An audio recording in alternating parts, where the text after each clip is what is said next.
ഇത് മഞ്ഞപ്ര മാസ് മോട്ടോഴ്സിനായിരുന്നു. നമ്മുടെ Honda unicorn വണ്ടി നമ്മളത് വർക്കിന് കയറ്റിയിട്ടുണ്ട്. ജല സർവീസായിട്ടാണ് ചെയ്യുന്നത്. ഫുള്ളായിട്ട് നമ്മൾ എല്ലാ ഭാഗങ്ങളും ചെക്ക് ചെയ്ത് പോകുന്നുണ്ട്. അപ്പോൾ അതിൻ്റെ ഭാഗമായിട്ട് നമ്മളതിൻ്റെ ബാക്കിൽ ബ്രേക്ക്, അതുപോലെ എയർ ഫിൽറ്റർ, പ്ലഗ് എല്ലാം ഒന്ന് ചെക്ക് ചെയ്യാൻ വേണ്ടി അയച്ചിട്ടുണ്ട്. ബാക്കിൽ ബ്രേക്കൊക്കെ ഒന്ന് ചെക്ക് ചെയ്യാൻ വേണ്ടി അയച്ചിട്ടുണ്ട്. ബാക്കിൽ ബ്രേക്ക് ഷൂ കുഴപ്പമൊന്നുമില്ല, പുതിയ ബ്രേക്ക് ഷൂണ് കിടക്കുന്നത്, കമ്പനി ബ്രേക്ക് ഷൂണ് കിടക്കുന്നത്.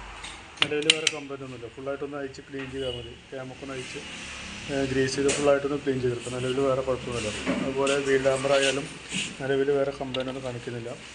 അതുപോലെ ചെയിനൊക്കെ നമുക്ക് അഡ്ജസ്റ്റ് ചെയ്യാനുണ്ട്. ചെയിനൊക്കെ മാക്സിമം നമുക്ക് അഡ്ജസ്റ്റ് ചെയ്യാനുണ്ട്. ചെറിയൊരു ലൂസ് കാണിക്കുന്നുണ്ട്. അതൊക്കെ ഒന്ന് ടൈറ്റ് ചെയ്ത് ഓയിലും പീസും കൊടുത്തിട്ടൊന്ന് റീസെറ്റ് ചെയ്യാം.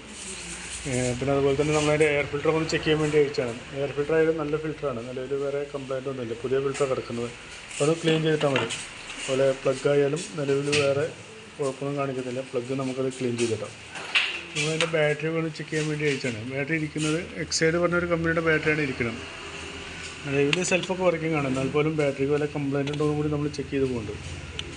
അതിൻ്റെ വോൾട്ടൊക്കെ ചെക്ക് ചെയ്ത് നോക്കുമ്പോൾ 13.0 മാക്സിമം വോൾട്ട് കിട്ടുന്നുണ്ട്. അത് ടെസ്റ്റിലേക്ക് കൊടുക്കുന്നുണ്ട്. ബാറ്ററിക്ക് വല്ല ഡാമേജ് ഉണ്ടോ എന്ന് അറിയാൻ വേണ്ടിയിട്ടാണ്. ബാറ്ററി ഓക്കെ ആയിട്ടാണ് കാണിക്കുന്നത്. നിലവിൽ ബാറ്ററിക്ക് വേറെ കുഴപ്പമൊന്നുമില്ല കേട്ടോ. ബാറ്ററി ഓക്കെ ആയിട്ടാണ് കാണിക്കുന്നത്. അതുപോലെ നമുക്ക് അതിൻ്റെ എഞ്ചിൻ ഓയിൽ മാറ്റാറായിട്ട് നമ്മൾ എഞ്ചിൻ ഓയിൽ കൂടി നമ്മൾ മാറ്റുന്നുണ്ട്. അതുപോലെ ഫ്രണ്ടിലോട്ട് വന്നു കഴിഞ്ഞാൽ ഫ്രണ്ട് ഡിസ്ക് ബ്രേക്കിൻ്റെ ഒരു കംപ്ലൈൻറ്റ് പറഞ്ഞായിരുന്നു. ഡിസ്ക് ബ്രേക്കിൻ്റെ ഒന്നാമത് ഇതിൻ്റെ ഫ്രണ്ട് ഡിസ്ക് പാഡ് ഫുള്ളായിട്ട് തേഞ്ഞിരിക്കുകയാണ്. നമുക്ക് ഡിസ്ക് പാഡ് മാറണം. അതുപോലെ തന്നെ ഇടയ്ക്ക് ബ്രേക്ക് കിട്ടാതെ പോകുന്നൊരു കംപ്ലൈൻ്റ് ഉണ്ട്. അത് ഈ യൂണിറ്റ്, ഈ എം സി കിറ്റ് പറയും മാസ്റ്റർ സിലിണ്ടർ, ഈ ഒരു യൂണിറ്റിൻ്റെ കംപ്ലൈൻറ്റാണ്. അത് മാറ്റിക്കഴിഞ്ഞാലാണ് ആ കംപ്ലൈൻറ്റ് മാറുള്ളൂ. ഇത് മാറ്റുന്ന കൂട്ടത്തിൽ തന്നെ നമ്മൾ ഇതിൻ്റെ ഈ കാലിപ്പറിൻ്റെ ഫുള്ളായിട്ട് അതിൻ്റെ പിസ്റ്റണൊക്കെ അയച്ച് അതിൻ്റെ ഓറിങ്ങൊക്കെ അയച്ച് ഫുള്ളായിട്ട് പുതിയ ബ്രേക്ക് ഫ്ലൂയിഡ് പമ്പ് ചെയ്തിട്ട് വേണം റീസെറ്റ് ആക്കാൻ. എന്നാലാണ് ആ ബ്രേക്ക് ക്ലിയർ ആവുള്ളൂ. പിന്നെ പ്ലേറ്റിൻ്റെ ചെറിയൊരു കംപ്ലൈൻറ്റ് കാണിക്കുന്നുണ്ട്. ഇപ്പോൾ നമുക്ക് തൽക്കാലം പ്ലേറ്റ് മാറ്റണമെന്നില്ല. അപ്പോൾ ആ ഡിസ്ക് പാഡും അതിൻ്റെ കാൽപ്പർ യൂണിറ്റും ഫുള്ളായിട്ട് അയച്ച് ക്ലീൻ ചെയ്ത് റീസെറ്റ് ചെയ്താൽ മതി കേട്ടോ.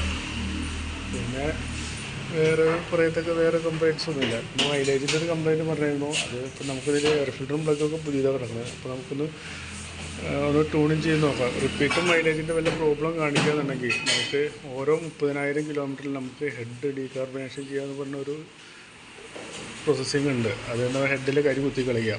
അപ്പോൾ ഓരോ 30,000 കിലോമീറ്റർ ചെയ്യാനാണ്. ഇപ്പോൾ നമുക്ക് 60,000 കിലോമീറ്റർ ആയിട്ടുണ്ട്. വീണ്ടും മൈലേജിൻ്റെ വല്ല പ്രോബ്ലം കാണിക്കുകയെന്നുണ്ടെങ്കിൽ നമുക്ക് ആ ഭാഗം നയിച്ച് ക്ലിയർ ചെയ്യേണ്ടി വരും കേട്ടോ. ഓക്കെ. അതുപോലെ തന്നെ നമുക്ക് അതിൻ്റെ സൈലൻസറിൻ്റെ ഗാർഡ് മാറ്റാൻ വേണ്ടിയിട്ടുണ്ട്. അപ്പോൾ അതുകൂടി ഒന്ന് മാറ്റി റീസെറ്റ് ചെയ്യാം.